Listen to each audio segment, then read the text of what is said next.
Good morning, good afternoon, good evening, everybody.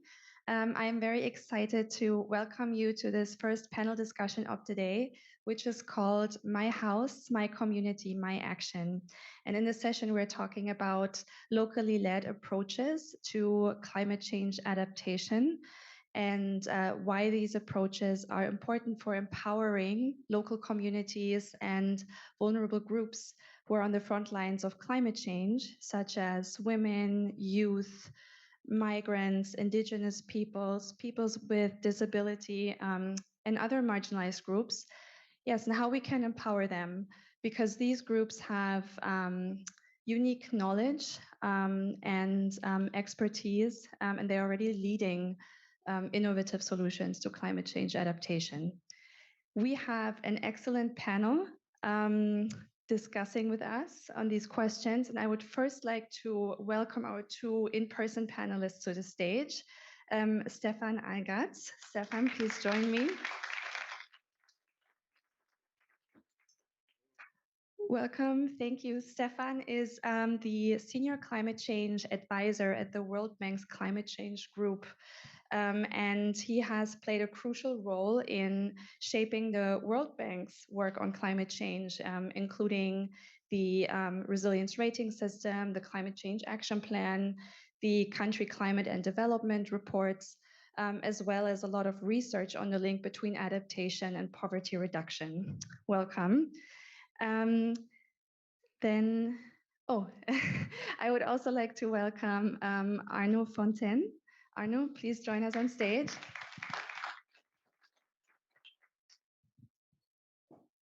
Yes, please take a seat. And Arno is the co-founder of a very interesting initiative that I can't wait to hear more about, which is called ThinkCity.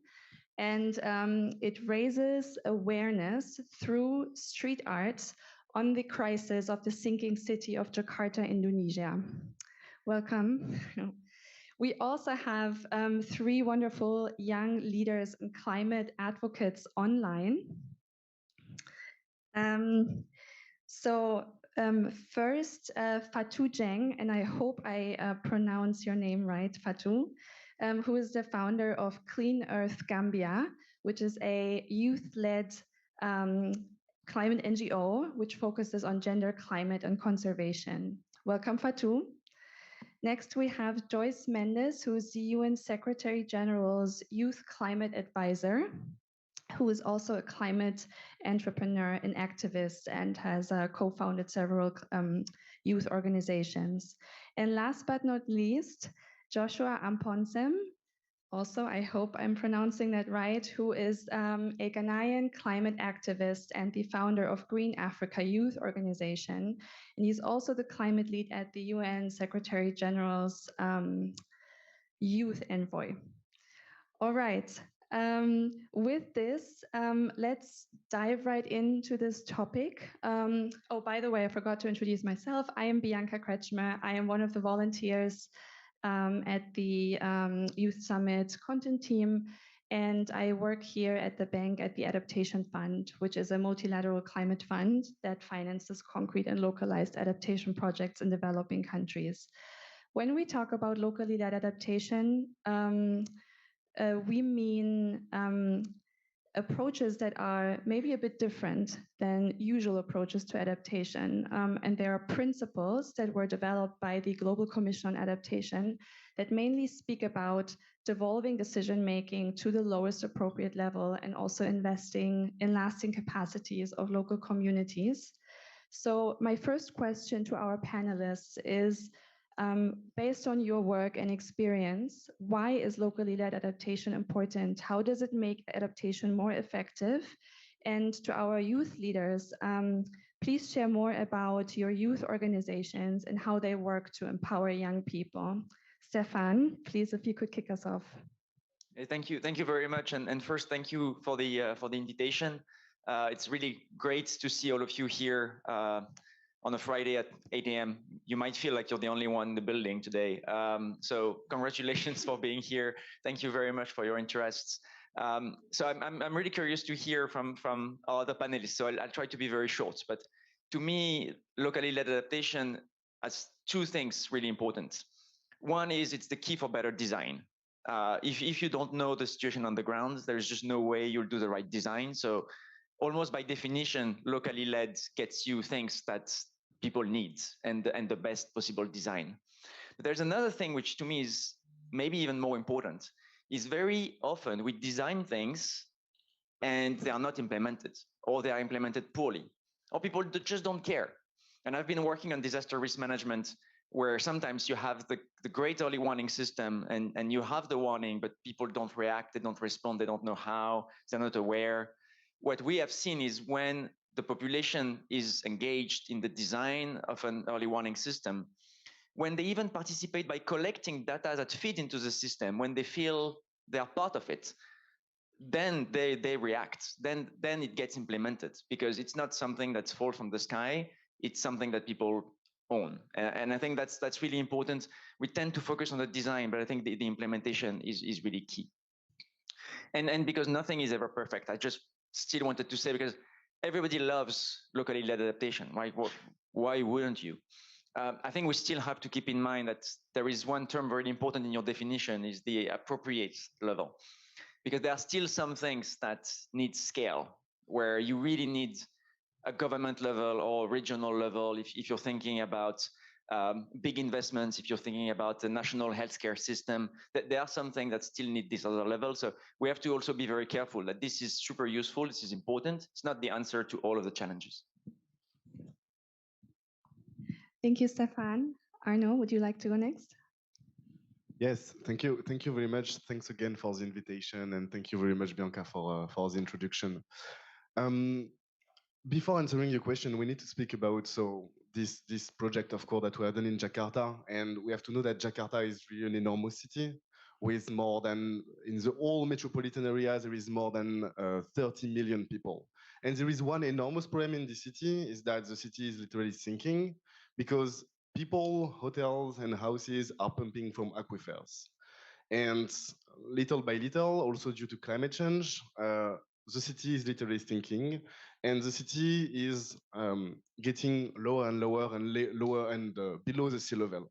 So what we wanted to do with this project is we ask ourselves, we live in Jakarta, we are doing great and we are living in Indonesia, but what can we do concretely to support and to help for adaptation, and to think a bit more locally on the ground, how can we do concrete actions? So we said there is two things that we should do. The first thing is to raise public awareness on this situation and to make that everyone would know and everyone must understand that there is a huge problem that is going on in the city and in Indonesia. And the second thing is, of course, we cannot only raise public awareness, but we also need to support people on the ground. And as you were saying just before, Stéphane, we need to design and to think with and for the communities. And this is exactly what we have been trying to do. We brought some street artists. In the north of the city, there is a huge wall that is separating the sea from the city. And we said, okay, if we bring 30 street artists to this place, that will be a way to raise public awareness, because there would be some arts in these vulnerable and difficult areas. But it will be also a way to fundraise, a way to say to the stakeholders, the companies, the people in Jakarta, don't forget this area, don't forget these people, and don't forget these places in the north of the city that needs to be supported, and for which we can have a lot of adaptation measures. And I think we'll speak later on about women, about children, and everything. Thank you so much, and thanks to both for speaking about both importance of design and implementation at the local level. And I love this approach for raising awareness and really also the voices of these communities through art. Fatou, Joshua, and Joyce, would you have anything to add based on your work?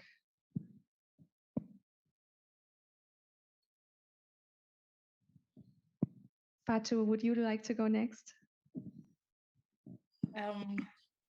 Thank you so much. I think we were all waiting for us to be called individually. So it's good that you did that. So just to add on to what the previous speakers have actually mentioned, obviously, locally led climate adaptation is quite crucial, especially in the advocacy, in the efforts and the solutions that we're making to address the growing climate crisis that we're facing. Obviously, it is these local actors or these local communities that are mostly vulnerable and are often being the first and the hardest to hit by the impacts of climate crisis.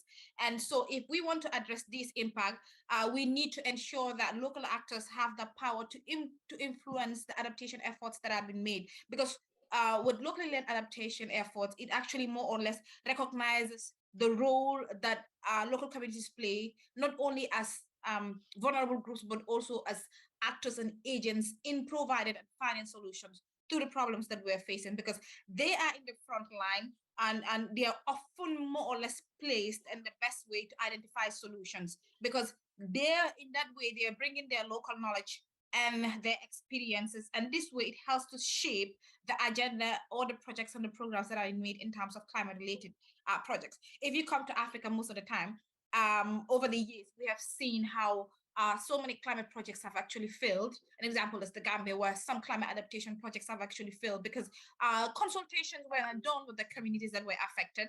They did not ask them to understand or to know what they would like included in the projects that have been implemented. They were not included in the delivery, the planning, and the implementation, as well as the monitoring of these projects that have been made. So for us to ensure that there is effective action and effective solutions to our climate-related problems, we need to make sure that local actors, including locally led organizations, as well as local government, the local communities are actually included in this processes, so that we could be able to achieve at least the desired result or the desired outcomes in terms of the solutions that have been made.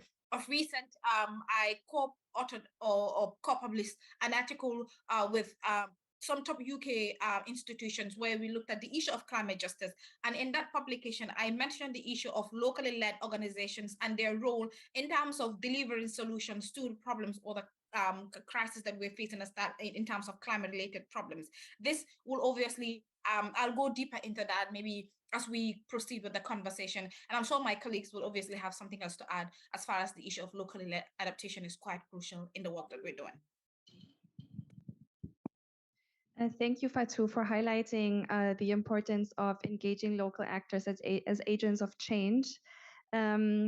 Perhaps next I could turn to Joshua. I know that you're working a lot on bringing young people to the table, young leaders, and really engaging them in the decision making. So how can we do that to the points that also Fatou was speaking about? How can we engage young people, vulnerable groups in the financial decision making?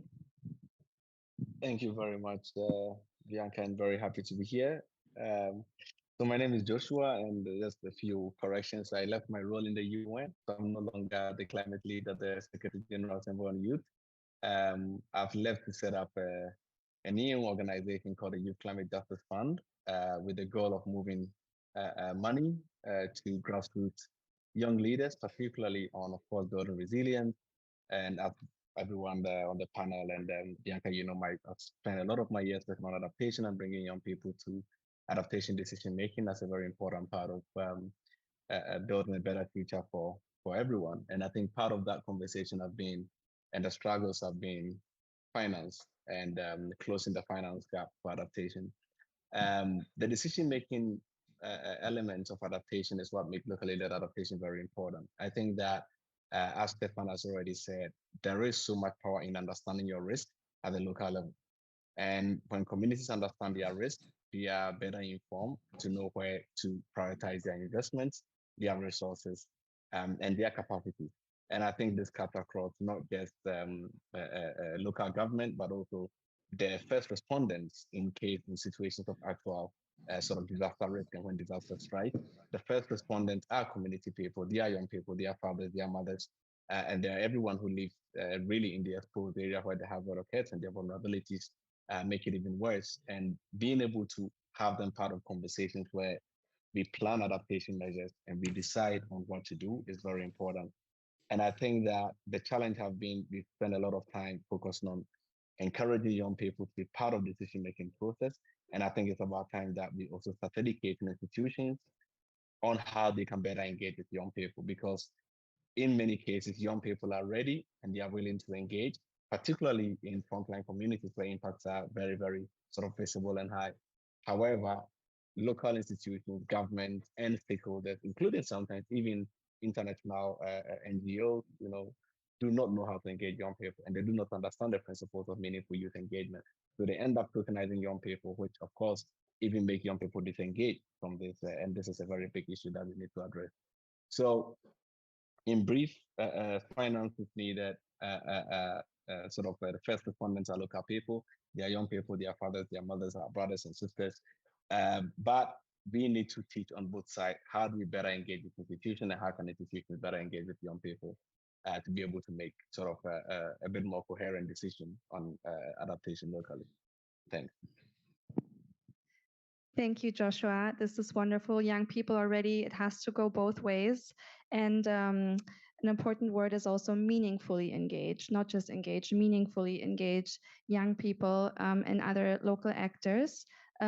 Joyce, please tell us, based on your experience and work, how can we improve young and vulnerable groups' participation in adaptation decision-making? Yeah, thank you very much for the question. And of course, like as part of my work, I will present some images at the end for you to locate where is our action. So we realize there is obviously, as the colleagues were saying, this sense of belonging of in the territory, in a specific territory, in a historical, cultural context, and it's very important to take this into account. And as well, the intercultural relationships as well that take place, in a specific community as well. We have seen that obviously speaking the local language and managing how we were talking about the governance methodologies and ways where the community, like how the communities, used to work. Those are kind of fundamental for the sustainability of any project, and as well for the identification, and not to impose a model, right? Sometimes when we talk about adaptation, it's not imposing something that we, for example, saw in another country, we want to make it work there, but also listening to, to the experiences, to the ancestral knowledge. Because if we think about adaptation and resilience, is a very important characteristic, especially for indigenous people who are being actually resisting for and being resilient for more than 500 years, and the knowledge is still there. So we need to rescue these, take this into account, and to know how to connect as well the perspectives globally. So we know we have international frameworks, we have metrics, but also how we translate that into reality. And don't forgetting that we are talking about people's lives, and also about risk management. So it's like this sense as well of emergency, but how to do it in a profound and a permanent way, and in a significant way. So I will say this, and also to understand that for many of our communities, adaptation is just not a choice. It's the only choice, right? Otherwise, what is left is migration. And we know, like Latin America, at the moment, we have a big migratory crisis, and we have also a climate crisis. We are going to have a El Niño effect this year, and we are talking as well about different climate emergencies where they are going to start taking place in July. So how do we also communicate this, but also how we prepare, and especially as Josh was saying, how we engage youth in a way that okay, they need to know what's happening, the tools, and connect with different stakeholders as well. So that's going to be kind of my contribution to the question. Thank you, Joyce. This is great. Yes, as you say, people on the front lines of the climate crisis, they have no choice. They're already facing this. They are developing solutions. They have, and thank you for raising the ancestral knowledge, indigenous knowledge, and how this is important. And as international actors, we have to think, about inclusive governance, making it available in local languages, and so on. I'm afraid we will have only one other round of responses because of timing. So what I would like to do next is talk about some of the specific groups that we mentioned, right? And how they are disproportionately affected. And So I would, yeah, so gender and women, and also indigenous peoples. So please, in your interventions, just speak to whatever feels most relevant to you, what you have expertise on. But the questions are, what are some of the specific challenges of these groups? How can women be empowered, their voices raised, and also these indigenous knowledge systems that we just heard about, how can these be integrated into climate change adaptation? And what are some of the successful solutions that you have encountered in your work or that you've worked on? Stéphane, if you could start again. Thank you very much. And maybe I'll try to answer this question, highlighting not what we know and what works well, but also what are the challenges I can see. And I think one, was to me very strong in what Joyce was saying, because when you talk to people, climate is one of the things, and risk, like natural risks, is one of the problems they face. It's not the only one. And I think very often we have this challenge of, if you do locally led adaptation and you have the perfect decision-making process that takes into account communities and so on, but that's only for adaptation, doesn't really work, right? Because people, they just don't face those risks in isolation. They face everything at once. I think it's particularly clear for health, right? Climate affects the health challenges people face. Floods is a big issue related to health, but it's only one. And if you provide a solution that works only for the part of the health challenge that linked to climate, you're just not very helpful. So to me, one of the challenge we have is we can design very well some small things, narrowly defined, but the question is, how do you change the bigger picture, and how do you use maybe the engagement on adaptation, not just to do adaptation, but just to change who speaks and how we make decisions. And I want just to focus on the case of women and gender issues, because one thing that we have been doing on resilience is more and more to engage with women in particular, largely because they very often have different roles than men in communities and in families. So they have a different agency, and so they can really contribute. We realized that sometimes it's very useful to have meetings for women only. And in those meetings, we realized that if you don't offer childcare, it doesn't work, because in many places, women are responsible for the children. But then you start to scratch your head and say, okay, now when I do meetings for women, I have childcare, and when I do meeting for men, I don't. And what am I saying when I'm doing this? And so there is this question of, you have a situation on the ground and you try to adapt to that situation on the ground, to design for the situation on the ground. But if you look broader, you look longer term, this is also expected to change. And what you don't want to do is to sort of like over design and reinforce issues which I think you want to go beyond. And so I think we have to think really, really hard on those issues about how do we combine working around specific situation on the ground, including gender discrimination and gender differences. And I could say the same thing with skin color or whatever you want, right? You have those differences, you want to design around them because you need to take them into account. And at the same time, we don't want to acknowledge them as something that is to stay. So how do you get those two legs, right? Working around it, but changing it at the same time. And sometimes there are different direct conflicts in those objectives, and we have to make hard choices that we go one way or another. And this is, I think, something where there is no one size fits all. It's community by community. You can decide what is the best option, and that's part of this locally led adaptation. That it's also how you do it that needs to be tailored to the context. But I guess a short summary is, I mean, things are really complicated. Thank you for that. And yes, we do not want to reinforce inequalities, and we do need to scale up these local solutions and achieve the systemic change. Thank you. Arno, over to you. Thank you very much. I love what Joyce has been saying, like people on the front line have no choice. What we can do when we interact with our environment is to create ecosystems, and to recreate ecosystems, to support communities from the ground, to be able to to create ecosystems and to have some economic, social, environmental impacts and to support them for that.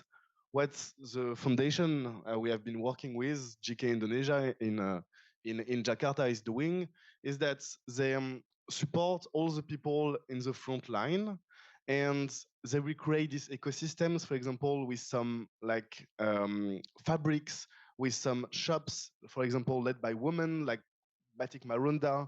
They give some courses, some classes for the children in order to underline the need of climate adaptation and the need of like having like more climate-based actions, etc., and the way they can like support concretely people on the ground. So I think that what we can do in our scale is to support, to raise awareness about these people, to support these ecosystems, and to be able to recreate some of them.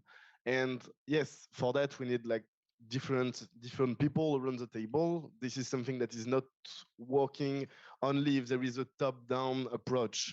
It's, as we say, it's something that is must come from the ground, that is come from locally led climate adaptation, and that we all need to take care and to pursue and to have some climate activism every day in our daily life in order to push forward and to be able to have like some impressive approach.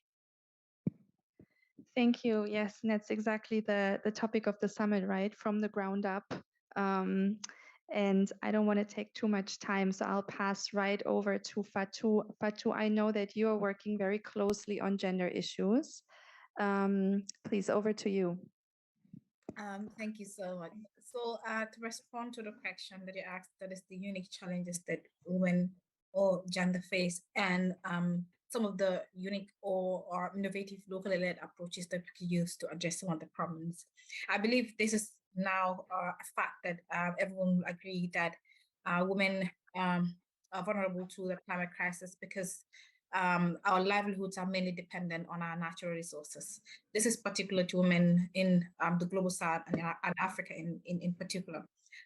Because women and girls more or less engage in small scale farming activities to feed themselves and their families, they mostly more or less depend on the agricultural produce or the agricultural products to more or less send their children to school, support in the daily upkeep of their families, among others.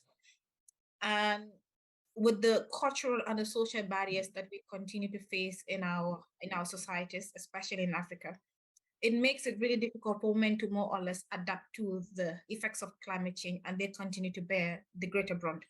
Furthermore, in the agricultural sector as well, you see that women more or less constitute the majority in the agricultural workforce. This is the same for countries like Nigeria, the Gambia, where over 70 to 80% of the agricultural workforce are more or less it constitute more of women. This shows the critical role and the important role that we continue to play in our natural resource. However, when it comes to the issue of resources, especially in terms of finance, technical knowledge, among others, as well as even the leadership, you continue to see that women continue to underperform there because we are not given the platform or the adequate resources to be able to actively involve or engage in locally led adaptation efforts, or even in addressing the climate crisis that we're facing. So that makes it difficult because the level of poverty increases for this particular group. And then the climate sensitive, the shocks as well continue to increase for this community, especially women farmers, among others. In addition to that, we see that when climate impacts occur, you see that women and girls are mostly vulnerable to violence, among others. So this makes it also another challenge that they continue to face. They are displaced by the impacts of climate change. And when it comes to the issue of having access to relief resources, it becomes very limited. So why am I saying all these things? This is to show that, yes, women are they're very vulnerable. And then it also shows that when it comes to access to resources, finance, and women also don't have that particular resource or support that they are supposed to have. And I've always said in my conversations that if we want to effectively address the problems that we face, we need to ensure that women and girls who are very vulnerable are included in the spaces and the processes so that we could be able to find effective solutions and way forward. When you look at the annual climate negotiations as well as other climate meetings, you look at less than 40% of the leadership in the delegations are women. So this shows the disproportionate, more or less participation of women in not only the policy making, but also in the implementation of our processes. So just to give an example, because in our organization, one of our key focus or areas of intervention is gender and climate. So around 2019, 2020, 2021, women farmers in the Gambia were actually more or less in one particular region of the Gambia had issues with accessing their farmlands. So these were farmlands that they've been using for over 30 years for their agricultural activities. So, and this was at the risk of being taken by a corporation that was trying to do the expansion.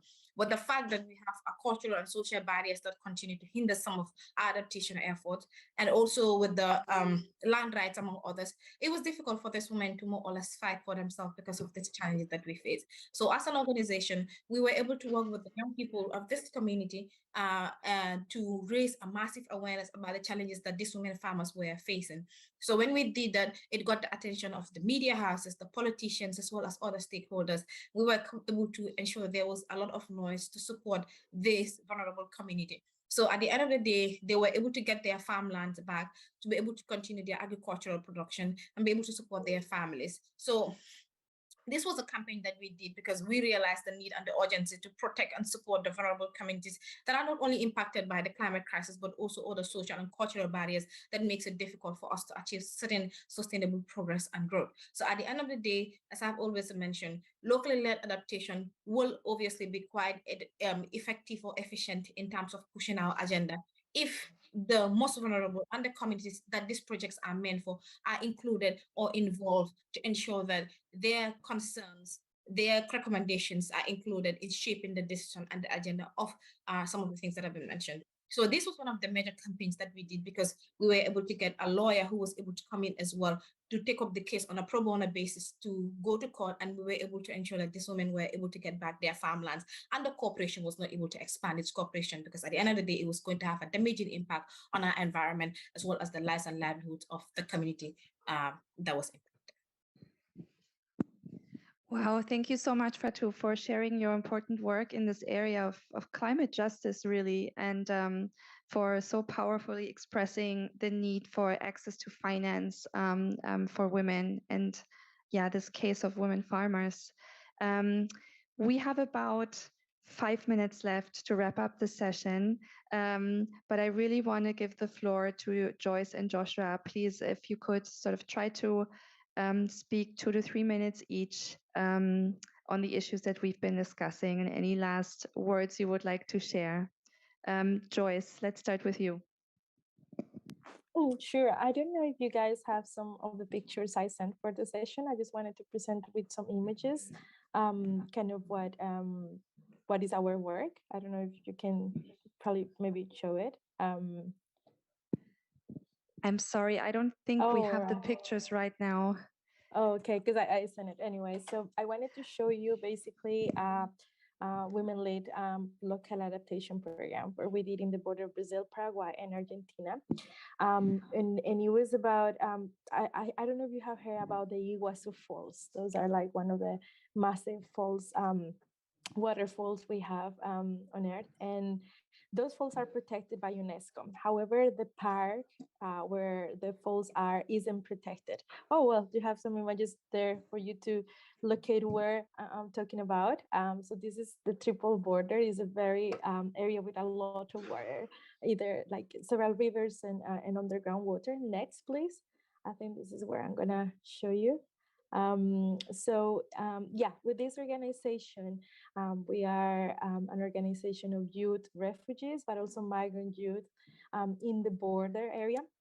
And this project was led basically by women in the team, where we were thinking also in the ancestral knowledge, but also on Bandana's Chiva's perspective about acting in the logic of Earth in order to prevent ecocides and genocides, because that region is being subject of a lot of sovereignty issues regarding land. And instead of seeing water as a cooperation instrument, they see it as sometimes as a dispute instrument. Next one, please. I'm going to be really quick. I just wanted to show you a little bit what we did. So with the youth, but also kind of with the leading women from the community, we developed a participatory methodology based on social cartography. And it was about mapping the perspectives through the different actors about what is the territory, how was before, how is now, in order to protect the forest called Mata Atlantica, or the Atlantic forest. Yeah, next one, please.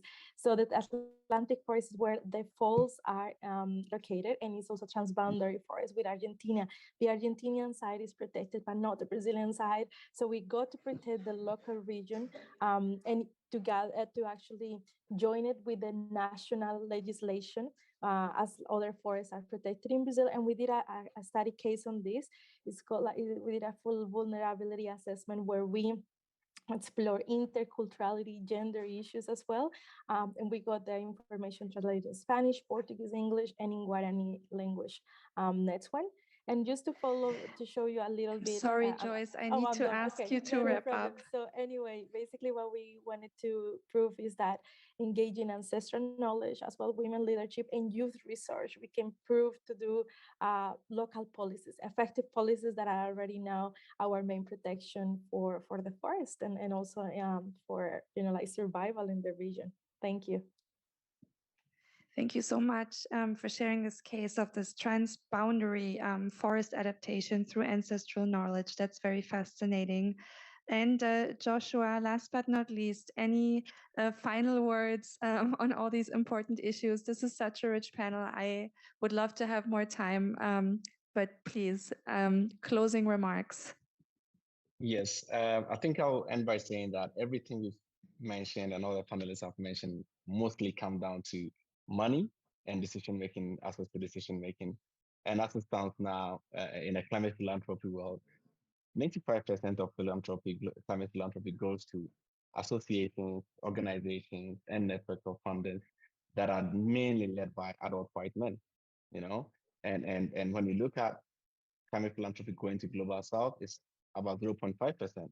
And specifically, research we did as part of the Youth Climate Justice Fund showed that 0.76 of climate philanthropy goes to young people. And out of that, majority goes to movement based in the Global North. So that is very important. And we're setting up the Youth Climate Justice Fund to be able to change this and revolutionize philanthropy and make sure that money gets to those who are on the front line, that be able to really work and protect their communities, but also integrating the fact that women-led and indigenous-led organizations, they can be trusted with money, and they do not need an organization in Europe or the US to vouch for them before they receive money. This is really bad. It's a very poor practice that still exists in many, many, many philanthropic organizations globally. And we want to be able to change that way. When a young person and a young association in Africa, in Latin America, in Bangladesh, in Southeast Asia, request for money to do work in their countries, they should be trusted to have that money. And not only because some organization in Europe or the Global North vouch for them or come on their project. So this is very important because if we want to strengthen locally led adaptation and have youth leadership, women leadership, indigenous leadership, they need to be trusted with money and resources. So this will be my last word to round up, and looking forward to further conversation. Thank you very much, Joshua.